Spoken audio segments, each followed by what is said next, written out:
নমস্কাৰ স্বাগতম জনাইছোঁ আছাম টিএছ ইউটিউব চেনেললৈ। মই যে আপোনালোকৰ মাজলৈ লৈছোঁ কেইটামান অসমৰ ৰাজনৈতিক কুৱেশ্যন আনচাৰ সকলোৱে ভালদৰে শুনি যাব আৰু যদি মোৰ চেনেল ছাবস্ক্ৰাইব কৰিব যাতে আগলৈ এনেকুৱা ধৰণৰ ভিডিঅ' পাই থাকে। মই ইয়াৰ আগত কেইবাটাও পাৰ্ট দিছোঁ, যদি চোৱা নাই চাই ল'ব। ইয়াৰ আগত মই অসম হিষ্ট্ৰী, অসম জিঅ'গ্ৰাফী, অসম ইকনমিক্সৰ সকলোখিনি কুৱেশ্যন দিছোঁ, যদি চোৱা নাই চাই ল'ব আৰু সকলোৱে মিলি অতি সোনকালে 1K ছাবস্ক্ৰাইব কৰিবলৈ আশা কৰিলোঁ। কুৱেশ্যন নম্বৰ 41, অসম বিধানসভাৰ আসন কেইখন? উত্তৰ হ'ব 126খন। 42 নম্বৰ, অসমৰ লোকসভাৰ আসন কেইখন? উত্তৰ হ'ব 14খন। 43, অসমৰ স্বীকৃতিপ্ৰাপ্ত ৰাজনৈতিক দলটোৰ নাম কি? উত্তৰ হ'ব অসম গণ পৰিষদ। 44, গুৱাহাটী পৌৰ, ইয়াত পৌৰ নিগম হ'ব লাগিছিল। পৌৰ নিগম কেতিয়া স্থাপন কৰা হৈছিল? উত্তৰ হ'ব 1974 চনত। 45, পৌৰ নিগমৰ সৰ্বোচ্চ সদস্যৰ সংখ্যা কিমান? উত্তৰ হ'ব 60জন। 46, পৌৰ নিগমৰ কাৰ্যকাল কিমান? উত্তৰ হ'ব 5 বছৰ।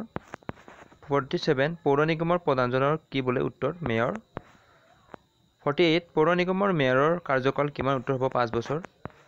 49, পৌৰসভাৰ সৰ্বোচ্চ সদস্যৰ সংখ্যা কিমান? উত্তৰ হ'ব 30জন। 50, বৰ্তমান পৌৰসভাৰ কাৰ্যকাল কিমান? উত্তৰ হ'ব 5 বছৰ। আজিৰ পাৰ্টত ইমানখিনি আছে। নেক্সট মই ইয়াৰ পিছত আৰু কেইবাটাও পাৰ্ট আছে অসমৰ ৰাজনীতিৰ, সেইখিনি ক্লিয়াৰ কৰিম। তাৰপিছত মই অসমৰ হিষ্ট্ৰীৰো অলপ বাকী আছে, সেইখিনি তাৰপিছত ভাৰতৰ ইতিহাস, ভাৰতৰ ইকনমিক্স সকলোখিনি দিম। সকলোৱে চেনেলটো ছাবস্ক্ৰাইব কৰি ৰাখিব, তাই আশা কৰি মই যিমান কৰিছোঁ। নমস্কাৰ।